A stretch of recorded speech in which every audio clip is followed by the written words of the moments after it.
Night shifts have always been the same for me.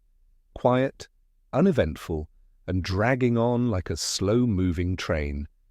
I've worked as a security guard at this upscale retail store for nearly 2 years now, and in that time I've memorized every shadow, every distant hum of the city outside, and every type of customer that walks through those glass doors. Rich businessmen who barely acknowledge my existence. Young couples, too, lost in each other to notice anything else. The occasional drifter who steps in just to escape the cold. But tonight, something feels different. It starts when I notice a man standing just outside the entrance. He's got a hood over his head, hands buried deep in the pockets of his oversized jacket. The store isn't particularly busy this late in the evening, and I've learned to trust my instincts. Something about the way he lingers, shifting from foot to foot, makes me pay closer attention. I keep my stance casual, one hand resting near my belt where my radio hangs. I don't like jumping to conclusions, but I've dealt with enough shoplifters to know that hesitation at the door usually means they're scoping the place out. Then, just as I'm debating whether to step forward, he pushes the door open and walks in. His hood stays up, casting a shadow over most of his face. I watch him carefully as he moves past the entrance, walking with a slow, unhurried pace. He's got a swagger, but not the arrogant kind I'm used to seeing from rich kids who come in flashing their wealth. No, this is different. Controlled, like a man who knows exactly who he is and doesn't need to prove it. I clear my throat and step forward slightly. "Evening, sir." My voice is firm but professional. He barely glances at me, giving a slight nod before continuing toward the high-end clothing section. Something about his nonchalance makes my grip tighten just a little. The expensive brands we carry attract all sorts, and I've seen plenty of people try to walk out with a few $1,000s worth of merchandise tucked under their coats. Still, I keep my assumptions in check. I've made it a rule never to judge too quickly. I take a slow breath and move discreetly toward the monitors at the security desk. From there, I can get a better look at him without making it obvious that I'm watching. The screen flickers as I switch between the camera angles. The guy moves through the store with an odd mix of confidence and hesitation. He picks up a few items, examines them briefly, but doesn't seem particularly interested. No phone in his hand, no frantic searching like someone looking for a specific item, just browsing. Then something strange happens. One of the store employees, a younger guy named Marcus, suddenly does a double take as he walks past the man. I see his eyebrows shoot up in surprise before he quickly glances at me, then back at the customer. I don't know why, but the reaction puts me even more on edge. I step away from the monitors and make my way toward Marcus. "What's up?" I ask, keeping my voice low. He hesitates for a second, then leans in slightly. "You don't recognize him?" I shake my head. "Should I?" Marcus lets out a quiet laugh, shaking his head. "Man, you have no idea who that is, do you?"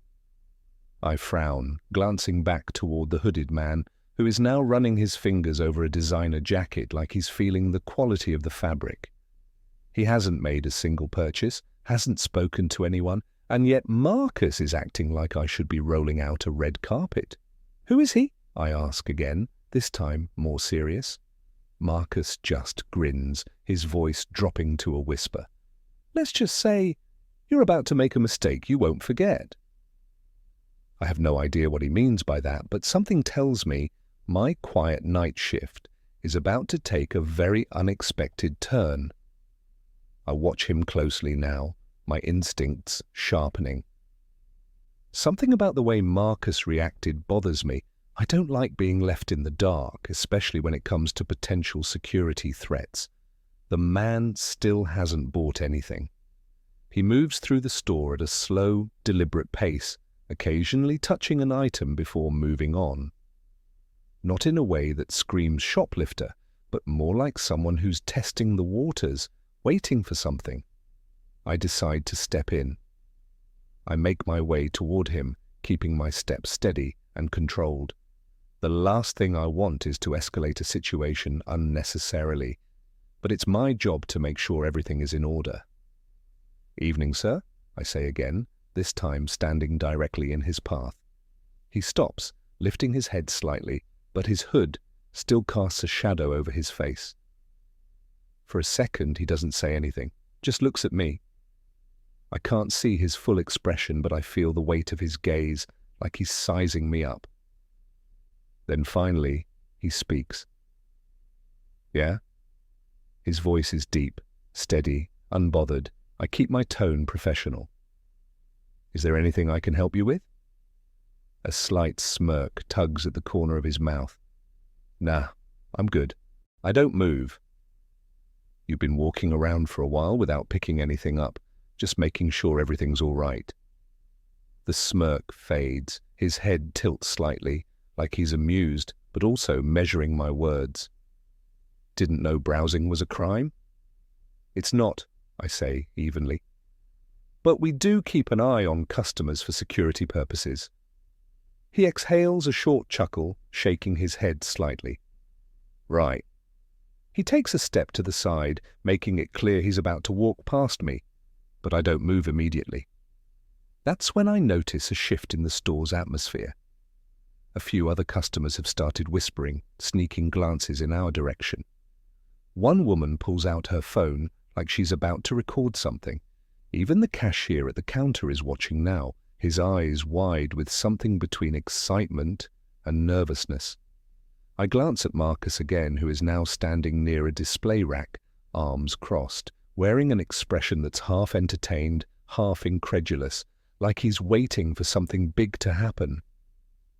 The man in front of me sighs, shaking his head, before finally pulling down his hood. And that's when I feel the ground shift beneath me. I know this face, not personally, but from TV screens, billboards, music videos, the sharp jawline, the unmistakable tattoos, the piercing eyes that have been on 100 magazine covers. I freeze. It takes me a second to process what's happening. I just questioned one of the biggest rappers in the world like he was some random loiterer. He studies my reaction for a moment, then lets out a quiet laugh. That explains it. I blink, still trying to catch up. Explains what? The way you were watching me. You had no idea who I was, did you? I feel my throat go dry. The tension that had been building now morphs into something else. Something close to embarrassment. No, I admit, my voice not as steady as before. He chuckles again, but there's no malice in it, just amusement. He turns slightly, gesturing toward the people still staring at us. They knew, you, not so much. I glance around, realizing that nearly half the store had recognized him long before I did. Marcus is grinning now, shaking his head like he can't believe what just happened. I take a breath, steadying myself. I need to regain control of the situation. I was just doing my job, I say, standing firm despite the shift in dynamics. He nods, still smirking. Yeah, I get that. Then he leans in slightly, lowering his voice just enough so only I can hear. But I gotta say, you're probably gonna go viral for this. A cold realization settles over me. This isn't just a small mistake. This is about to be everywhere. I feel my stomach drop as his words sink in. Viral? My pulse quickens. This isn't just some ordinary misunderstanding. I can already imagine the headlines. Security guard mistakes famous rapper for a regular customer. The kind of thing that spreads like wildfire online. I steal a glance at the people around us. More phones are out now, discreetly recording. Some are pretending to browse while obviously watching the interaction unfold.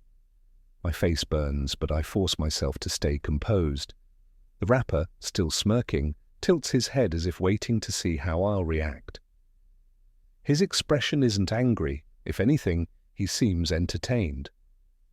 That makes it worse, in a way. Had he been mad, I could have handled it like a professional, de-escalating things.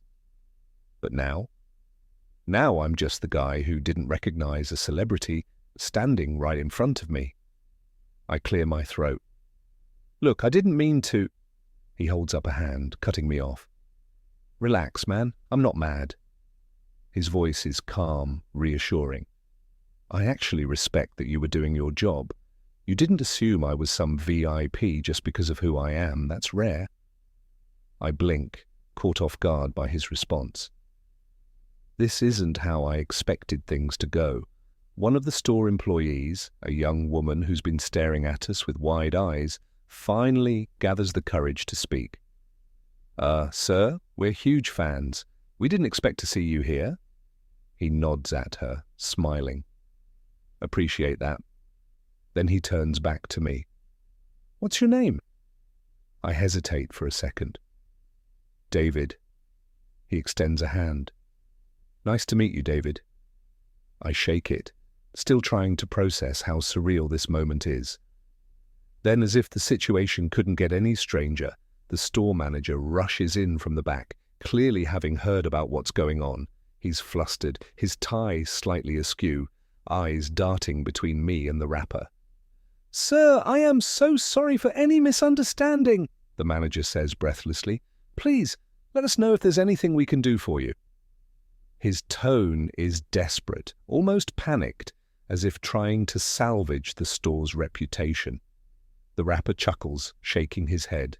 "Nah, man, no need for all that. Your guy here was just making sure everything was cool. That's what he's supposed to do, right?" He glances at me again, raising an eyebrow. I nod slowly. "Yeah." The manager looks relieved, but still nervous. Of course. But please let me know if we can offer you a discount or anything." The rapper thinks for a second, then grins. "Actually, yeah. I think I will take something." He casually walks back toward the high-end jacket section, picks up the one he had been eyeing earlier, and slings it over his arm. Then, to everyone's surprise, he turns toward me. "You got a favorite brand, David?" I hesitate. I don't really shop here." He laughs. "Figures? Tell you what, pick something. My treat." My eyes widen. "Wait, what?" The entire store goes silent. Even my manager looks stunned. The rapper nods. "You were just doing your job, man, and I respect that, so go ahead, pick something." I feel every pair of eyes in the store on me. My heart pounds. This kind of thing doesn't happen in real life, right? This is the kind of story people make up for clout. I hesitate, but then I see the sincerity in his expression. He's not mocking me, he's serious. After a long pause, I exhale, shake my head, and smile. "All right, if you insist." As I move toward one of the racks, the crowd erupts into murmurs, and I know, without a doubt, that this night will be one I'll never forget. As I browse the racks, my mind is still spinning. This has to be one of the strangest moments of my life. A few minutes ago, I was just a security guard doing my job. Now I'm picking out a jacket courtesy of a world-famous rapper. The store is quieter now, but the energy is different. People are still whispering, some pretending to shop, while sneaking glances in my direction. A few are definitely recording. I can already imagine the clips making the rounds online. Rapper surprises security guard after being mistaken for a regular customer. Yeah, this is definitely going viral. I finally settle on a sleek black leather jacket. Not too flashy, but something I'd never normally buy for myself. I take it off the rack and turn back toward him. "This one," I say, still unsure if this is actually happening. He nods approvingly. "Solid choice." Then, without missing a beat, he turns to the cashier. "Ring us up." The young cashier, clearly still in awe, nearly fumbles the scanner as he processes the purchase. The manager stands nearby, nodding excessively, like he's trying to be part of the moment. As the receipt prints, the rapper looks back at me. "You ever been to one of my shows, David?" I shake my head. Not in person. I've seen clips online. He raises an eyebrow. Well, that's about to change. He reaches into his pocket, pulls out his phone, and types something. A few seconds later, he looks up. You're off tomorrow night? I blink. Yeah. Good. He slides his phone back into his pocket. Because you've got VIP tickets waiting for you at the venue. I stare at him, convinced I misheard. Wait, what? He smirks. You heard me. The store erupts into murmurs again. Even my manager's jaw drops. You're serious? I ask, my voice barely above a whisper. Dead serious, he replies. Figure it's only right. You treated me like a regular dude, so I'm treating you like a VIP. I don't know what to say. This night has gone from weird to surreal to outright unbelievable. The cashier hands over the bag with my new jacket, and I take it, still half expecting to wake up from some elaborate dream. The rapper claps me on the shoulder. Enjoy the show, man. With that, he throws his hood back up, gives a nod to the few fans still gawking, and walks out the door, disappearing into the night. For a few seconds, the store is completely silent. Then Marcus, who has been standing off to the side, watching everything with wide eyes, finally speaks. Bro, what just happened? I shake my head, laughing in disbelief. I have no idea. But one thing's for sure. Tomorrow night I won't just be a security guard. I'll be front row at a concert I never thought I'd attend, all because I didn't recognize a superstar when he walked through the door.